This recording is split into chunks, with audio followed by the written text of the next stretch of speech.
it's similar to what you guys said earlier. One cooks, one washes dishes, you know, like... Yeah. And even like you said, the role of a husband is to take care. Yes. But he can't take care if the girl's like kicking and screaming and fighting. And hey, if she wants to have a job, I don't mind staying at home. Like there's levels to this stuff. I mean, not necessarily. I do want to work, but I don't play games all day.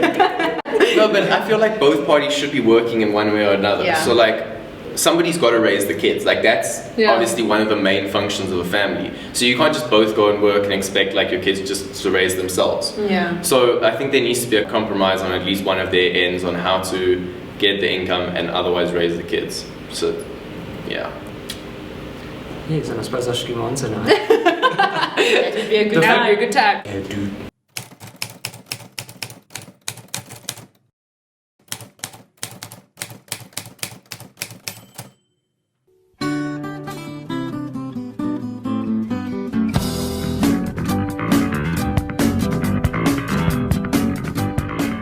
The first thought that came to my mind was with Denise, my wife. I think, okay, do I boss her around? I don't boss her around, but the best picture that I got was when Paul spoke about, about God being the head of the husband, and it's not that I'm like in this like bossy, submissive position, but that I'm actually helping her with what's best for her. So in other words, I'm advising her and helping her out and stuff like that. What Tim said now, to run a household, and not only that, but also to look after children, it takes both parties. Just because like there's certain things that she's good at and there's things that I'm bad at, but then it works the other way around. So our strengths work the other way around. So sometimes I see her doing stuff in circles and then I'm like, okay, wait, you do realize that this is happening because of this. So, try this, whatever, see what works. And then with her, like I'm very bad with my time. Often her, she's like, Ryan, you don't leave on time. You make sure you leave 10 minutes before time. And this happened last week, literally, and I was like, that makes so much sense. Wow. So you see over there, I could be like, don't tell me what to do, don't run my life. But I didn't. I thought, and I was like, wow, that's true. I should aim to leave 10 minutes before. Yeah, and that's what. So we do. We work together. We raise the children together. I do the beating of the kids. She does the feeding of the kids. But also. She feeds, he feeds, Ladies, choose a guy that will make you a better version of yourself. I think what happens is so often the feelings get in the way and you're not choosing someone who will be someone that will inspire you to grow or be better. And obviously the same for the guys. There's a lot of times guys choose girls that will not make them better, but girls who will nag all the time or they'll be insecure all the time. But with the guy, if he's going to be leading you, you want someone that will make you someone where you'll feel protected, you'll feel secure, you'll be better. Let's get to a very deep question. I thought those were the deep questions. How often do you go against the no sex before marriage rule?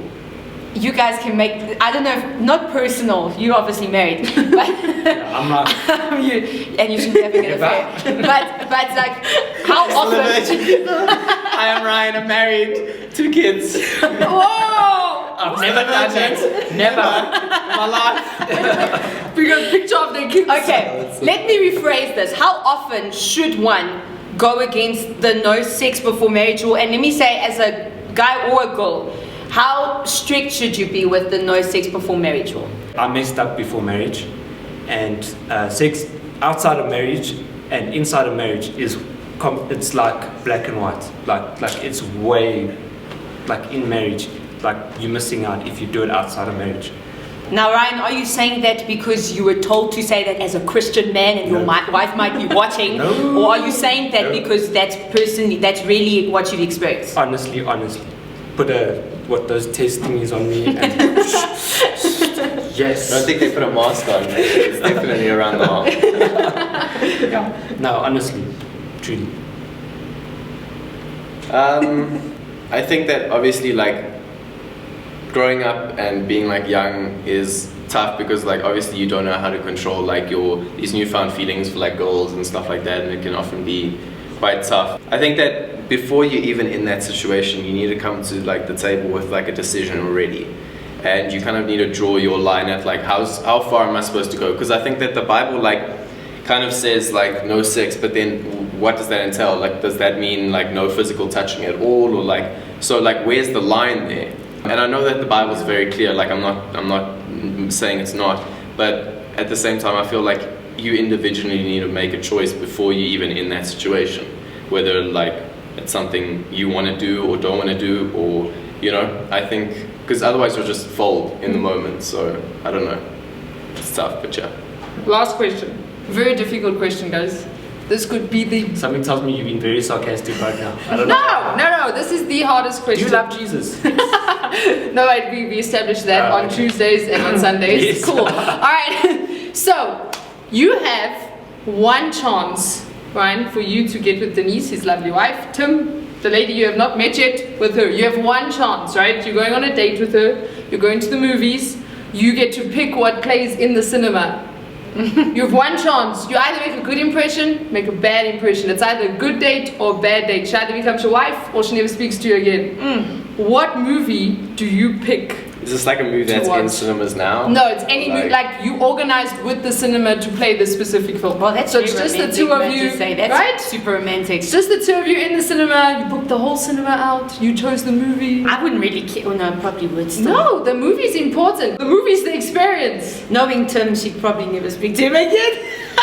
With his movie.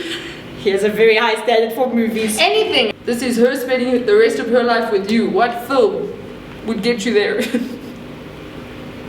You know, you get those movies where you get the one guy like Thor.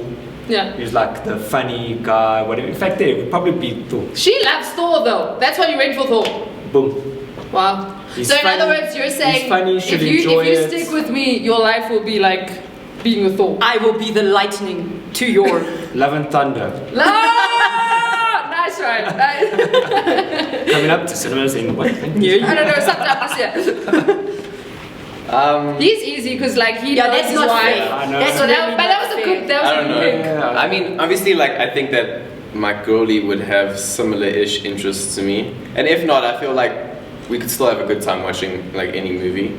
But I don't know. I've got two right now. I'd either probably go for like something like Hacksaw Ridge, which is like great romance, but yet it's still war. So who not? Still Like why not? And it's Andrew Garfield. So And it's Andrew Garfield. We're good. So And love Mel it. Cannot go wrong with Andrew Garfield. No. Or I go for the new Batman movie just because I really want to see that. And I'm like, hey babes, I'm watching this. Want to join me? Let's do it. Then it sucks. Yeah. Well, we still had a good time, No, right? I'm so keen for it. Like the trailer's just amazing. So, yeah. Thank you. What can I say? What can you say? If we didn't ask all of your questions, we will do another episode one day and in the future. If you have more questions, you can comment down below. Yeah, if we get enough, we will do another with the one and only Ryan and Tim, R&T. No, it was really cool. The answers were both really No, deep. they were really cool. And I like the different perspectives. So he's talking more from a married perspective, but also having been single once, he's talking from a guy who isn't married, and it was good to hear from both. So to all those ladies out there, you have discovered the secret to life. Through the eyes of Ryan and Tim. And then Kayla and Sash. Well, no, we were just here. We were viewing it through there. So thank you guys. Thank This you. has been Thank real. you It's been very good. It was awesome. Till next time, people. Peace out.